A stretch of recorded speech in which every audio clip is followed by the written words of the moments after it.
Howdy doody everyone, Wombu here. I didn't realize it before, but there are a lot of character tropes I really don't like. They're so consistent too, and yet I never really thought of them until now. It's amazing, honestly, just how many different archetypes I can see in a character that'll just turn me off immediately and will actively piss me off when I think about it a lot. I think the reason I haven't thought about it this heavily, though, is that for every trope that I can't stand, there's always a couple characters that spring to mind that I feel do the trope really well. So I figured why not talk about some of those characters and go over my top 10 bad character tropes done well in gaming. Here's how it's gonna work. First, I'll present the trope and explain my reasons for disliking it. Then, I'll select one character from gaming that I like a lot despite having this trope. Now, some of the rankings may seem odd, so I'm going to be judging it partially based on how bad the trope is, and also how much I like the character from said trope. Hopefully, if you don't get it, then the idea will make itself clear as the list progresses. So with that out of the way, let's begin. I'm sure most of you have heard the criticism that a character is too boring or doesn't feel very noteworthy. In other words, they're the generic guy. And really, how do you like a character that has no identifiable personality whatsoever? If you have characters in your story that are actually interesting, who wants Mr. Average Joe tagging along and being mundane everywhere? Well, it's one thing to have a character who just doesn't have a distinctive personality, but it's another to specifically design a character to be generic, and then have him not be. Duster from Mother 3 is a shining example of the latter. I wasn't going to include him originally because I saw him as more of a subversion of the trope, but in all honesty, his personality is actually kind of generic. I mean, I played Mother 3 and I don't know what to say about him, because his personality is far from being what makes him stick out. Under that ordinary disposition is actually a deep and interesting character with a lot of strange quirks. On the surface, he seems like a regular guy. He's a bit forgettable, he walks with a limp, he's a thief with various thief tools like smoke bombs, a scary mask, his pet snake, and his staples that he uses to climb walls, and also his name is frickin' Duster, and is this sounding weird yet? Yeah, what Duster lacks in design and personality, he makes up for in literally everything else. He's basically that generic guy who has those many things that make him not generic. I guess he must be doing something right because of the Mother 3 cast, I remember him the most. And yes, there is a dog in that game, so that's saying something. The Damsel in Distress. Now this trope has been kind of controversial as of recently, so let me just give my 2 cents on that real quick. I personally don't like Anita Sarkeesian as a pop culture critic, but that's for another video. Is there too much of the damsel in distress trope? In more recent games I wouldn't entirely say so, but if there's enough that certain demographics start to feel alienated by it, then it's certainly worth addressing. Do I believe that a character who is damseled automatically loses value? Absolutely not. Case in point, Colette Brunel from Tales of Symphonia. This likely won't be a popular choice by any means, as I've heard many people criticize Colette for being too wholesome to the point where she's a little boring. This is a valid complaint, but I honestly don't mind it. In fact, before Sheena came into the picture, I honestly thought Lloyd and Colette were the only likable characters. Genis, Rain, and Kratos were all kinda sticks in the mud to me. Oh, and they were also dickheads. So a character who's just really nice? I don't have a problem with that. I think some people also don't like the fact that characters who aren't the bad guys in the game seem to treat her with the utmost respect unconditionally.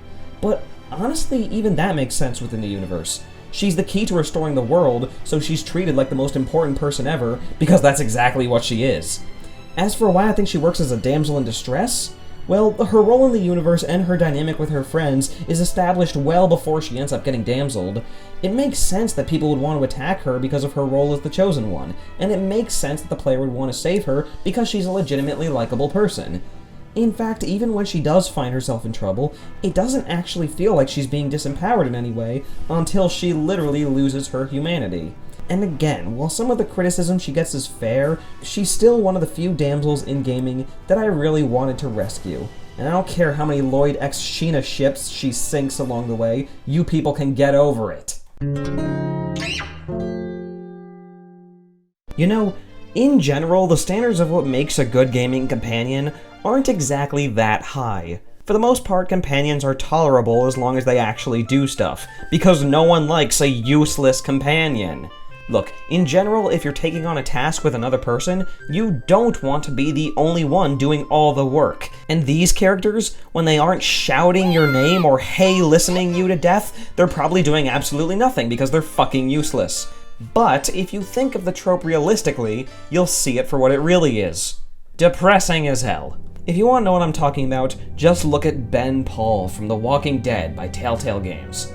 When you're in the middle of a zombie apocalypse, you'd think the best way to survive would be to tag along with as many sane people as possible, but Ben Paul makes a startlingly convincing case to the contrary.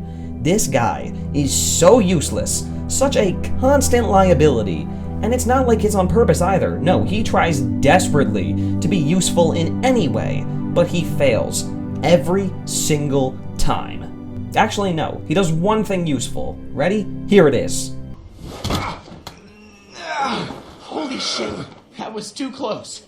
Okay, we should probably get going. There. That one moment is the one time Ben does anything useful. Everything else he does, he just fails, and more people die. But see, there's a reason I don't hate him. He's not annoying, he's not stupid, he's not lazy, he's not really immature or obnoxious or anything common to the typical useless character. He's just ridiculously out of his element, to the point where even Clementine, the little girl that you look after for most of the game, can hold her own better than Ben. And what's kind of scary is that the player legitimately has to contemplate whether it'd be in their best interest to let this innocent guy get killed.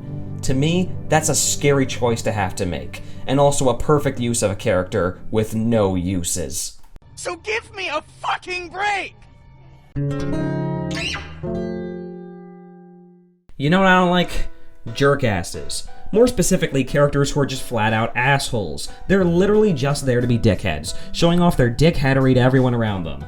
Of course, this trope can be done well, but it always seems cringeworthy to me when stories try and make you feel bad for the jerk-ass characters. Like, why should I care about a character that doesn't care about anyone else?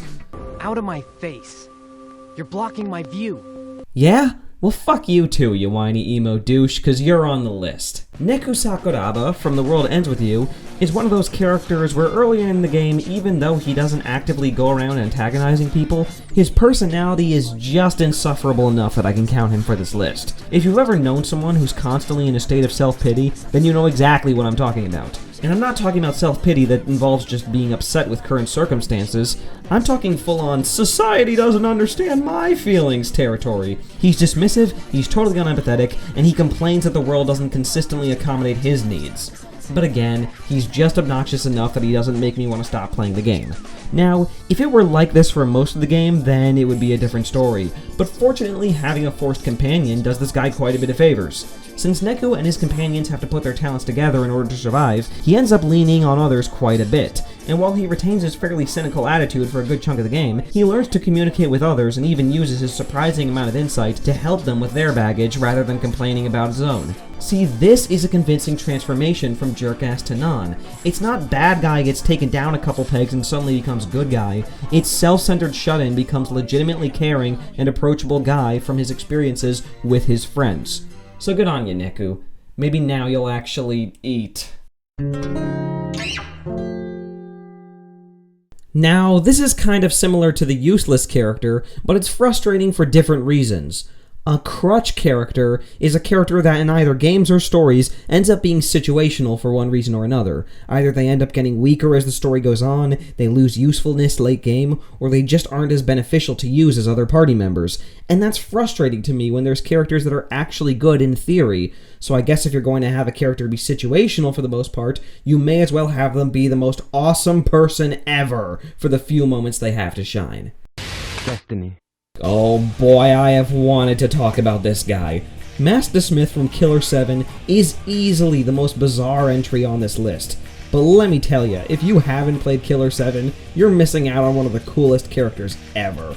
Okay, well, not exactly. Like I said, he is a crutch character. This might be a bit tough to explain to those who don't know Killer 7, but let me be as simple as possible. Player is 7 assassins sharing one body. Weird humanoid mutants called Heaven Smiles try and blow the player up. Smiles have weak points, which when hit, give the player blood. Blood is used to upgrade assassins and restore health. Weak points are not something you can hit when your weapon is 2 grenade launchers. Don't get me wrong, his weapons are certainly effective, but in the long run, it's way better to just use any of the other 6 assassins, which is a real shame because just look at him! He's a freaking luchador with 2 grenade launchers! Why would you not want to play as this guy? Luckily, the game does give a few moments where you play as this guy, and when you do, it results in some of the most wild and awesome scenes in the entire game. He pulls a truck, headbutts a rock and a bullet, and even suplexes debris, just to name a few things. Not only that, but as the game progresses, Master Smith becomes increasingly more ridiculous looking. And yet, despite all the hilarious nonsense that surrounds him, he's probably one of the nicest and most sane characters in the game. Look, Killer 7 just has a lot of weird shit, and Master Smith pretty much takes the cake. It's hard to even be upset that he's a crutch character because the scenes where he does his thing makes it all worth it. You just gotta embrace the luchador while you can, man. Children are pure. They know who's the strongest. They damn well better.